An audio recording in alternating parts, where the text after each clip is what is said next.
My name is Michael Bussee, and I'm one of the original founders of Exodus International, and now one of its most vocal critics. So I grew up in Riverside, California, and didn't know that there was another person that felt like me anywhere on the planet. I thought I was the only one who had these feelings. I didn't even know what to call them.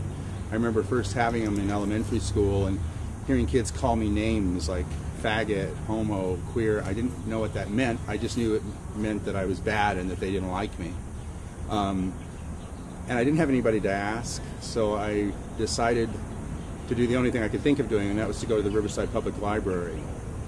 And I was curious to see if any of the words they were calling me were in the card file. So I looked up the word homosexual, or homo, and I found this word homosexual, and I thought, what's that? And they had 4 or 5 cards that said homosexuality. They were all under abnormal psychology, sexual aberrations, things like that. And I wrote down the numbers and the titles of the book, and I went up to the librarian and I said, I'd like to check out these books. And she said, well, those books are kept in a locked case.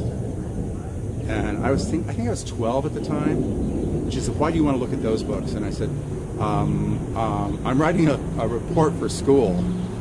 And so she reluctantly got the books for me, and as I was walking away with them, she said, make sure you give those back to me. I have to lock them up. And so I went off into a corner of the library, and I sat there, and I read, and I read, and I read. I look back on it now, I think how sad that a 12-year-old boy was sitting in the corner of a library trying to figure out his feelings, you know. But I read the books, and there were no books that had any kind of positive message to say about homosexuality. They were all chapters in books on abnormal psychology.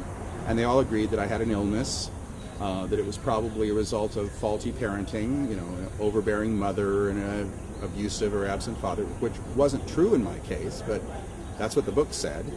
And they said that it was not easy to cure, but with sufficient motivation, you might be able to actually change your sexual orientation. So I started out with this project of collecting enough pop bottles that I could cash in so that I could pay for therapy to become a former homosexual. I never collected enough bottles.